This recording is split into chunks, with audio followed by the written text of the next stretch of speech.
Valuable theory economics में Nobel prize को जिताने वाली हार्वर्ड यूनिवर्सिटी की क्लाउडिया गोल्डिन 2023। और इन्होंने रिसेंटली अमेरिका के लेबर मार्केट को कंसीडर करके एक थ्योरी को रिप्रेजेंट किया और उसी कंट्रीब्यूशन के तहत इनको 1968 से इकोनॉमिक्स में शुरू किए गए नोबेल पुरस्कार का 2023 का नोबेल पुरस्कार दिया गया।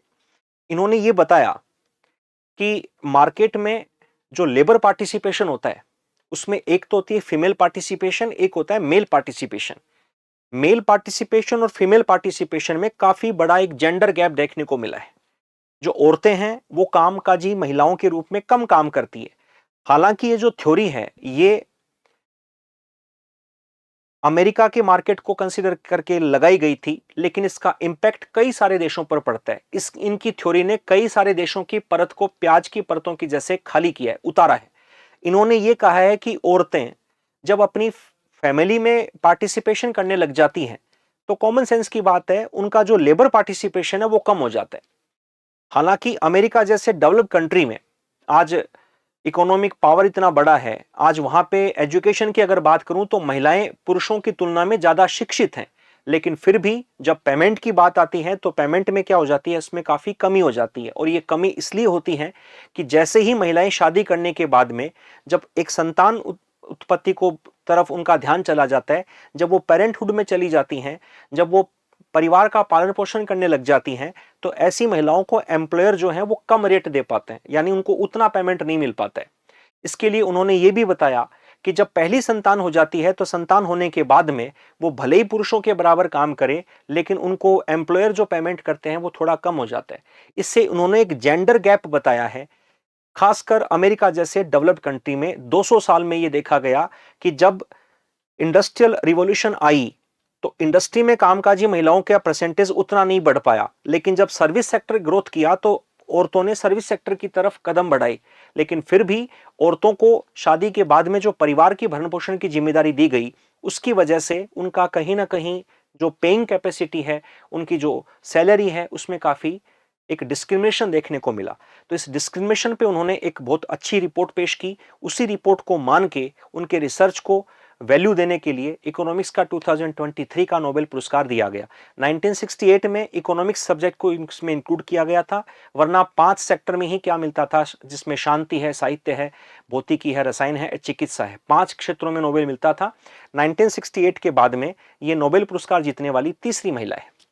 ठीक है, तो इनके बारे में इन्होंने यूनाइटेड स्टेट्स में क्या किया क्या नहीं किया, ये आप जब पीपीटी देखेंगे, मैं आपका टाइम ज़्यादा वेस्ट नहीं करना चाहता क्योंकि 16 को आपको पेपर देना है। आपको सिर्फ इतना पता रहना चाहिए, अगर आपने अच्छे से सुना भी है तो हार्वर्ड यूनिवर्सिटी की ये जो प्रोफेसर साहिबा हैं, इनको ये इसी बात को लेकर कि इन्होंने एक्चुअल पिक्चर को रिप्रेजेंट किया है, पोस्टमार्टम किया है, ये बताया है कि भाई महिलाओं की जो जेंडर गैप है उसकी वजह से एक डिस्क्रिमिनेशन देखने को मिलता है। आपको याद होगा बॉलीवुड में भी कई सारी एक्ट्रेसेस ने क्या किया था, एक मुद्दा उठाया था कि हीरो एंड हीरोइन, जब एक मूवी के 2 पिलर होते हैं तो हीरो को जितना पेमेंट प्रोड्यूसर देते हैं उतना पेमेंट किसको नहीं मिल पाता, हीरोइन को नहीं मिल पाता। लगभग वैसी की वैसी थ्योरी इन्होंने यूनाइटेड स्टेट्स जैसी डेवलप्ड कंट्रीज के बारे में पेश की है। तो इसी वजह से इनको क्या मिला है, क्लाउडिया गोल्डिन को इन फैक्टर्स को डिस्कवर करने के लिए, रिसर्च करने के लिए नोबेल पुरस्कार दिया गया। इन्होंने वुमेन की जो अर्निंग है वो लास्ट 200 इयर्स का रिसर्च करने के बाद में देखा है कि मार्केट पार्टिसिपेशन जो यूनाइटेड स्टेट्स का है वो महिलाओं का कैसा है कैसा नहीं है। इनकी मेन थ्योरीज जो है वो सोशल नॉर्म्स के लिए इन्होंने ये बताया है कि जो भी एक्सपेक्टेशंस महिलाओं के लिए होती हैं, परिवार का भरण पोषण करना, बच्चों का भरण पोषण करना, उन एक्सपेक्टेशंस के चक्कर में शादीशुदा औरतें जब काम करने के लिए आती हैं तो उनको उतना पे नहीं मिलता, पे ग्रेड नहीं मिलता जितना वो शादी करने से पहले कमाती हैं। दूसरी बात इन्होंने ये भी बताया है कि टेक्नोलॉजिकल एडवांसमेंट की वजह से इनका जो रिसर्च है वो ये कहता है कि वुमेन्स की जो वर्क अपॉर्चुनिटीज हैं उसके ऊपर भी इसको क्या पड़ा है, काफी इफेक्ट पड़ा है। The rise of the service sector in the 20th century created new job opportunities that were more accessible to women compared to traditional manufacturing jobs। जैसे ही टेक्नोक्रेट जॉब्स की डिमांड बढ़ी, जैसे अपन वर्क फ्रॉम होम कहते हैं, तो इससे महिलाओं को अपॉर्चुनिटीज ज्यादा मिलने लगी। तो सर्विस सेक्टर की तरफ एग्रीकल्चर से डायरेक्ट जंप लगाया सर्विस सेक्टर में। लेकिन यहां पर भी इन्होंने ये महसूस किया कि शादी के बाद में या बच्चों के बाद में उनकी जो पे ग्रेड है उसमें थोड़ी सी कमी देखने को मिली है। तो मोरल लेस इनका जो मेन जो है लीगल चेंजेस जो आए, जैसे मिनिमम वेजेस लो आए, इक्वल पे लेजिस्लेशन आया, इन्होंने भी जेंडर गैप को क्या क्या इन्फ्लुएंस किया।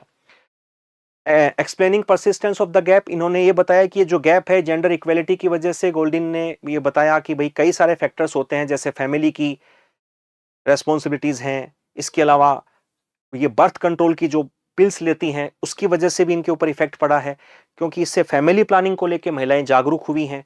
तो जब तक वो फैमिली प्लानिंग नहीं करती हैं तब तक वो जॉब कर लेती हैं। आफ्टर दैट उनकी जैसे ही फैमिली की तरफ रेस्पॉन्सिबिलिटी बढ़ जाती है तो उनका थोड़ा पेमेंट जो स्केल होता है वो उतना नहीं हो पाता जितना मेल पार्टिसिपेशन को मिल पाता है या मेल लेबर फोर्स को मिल पाता है।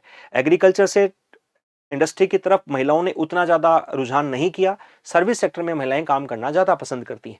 तो ये कुछ इनके इंपॉर्टेंट एस्पेक्ट्स हैं जिनको लेकर इनको 2023 का नोबेल पुरस्कार दिया गया है।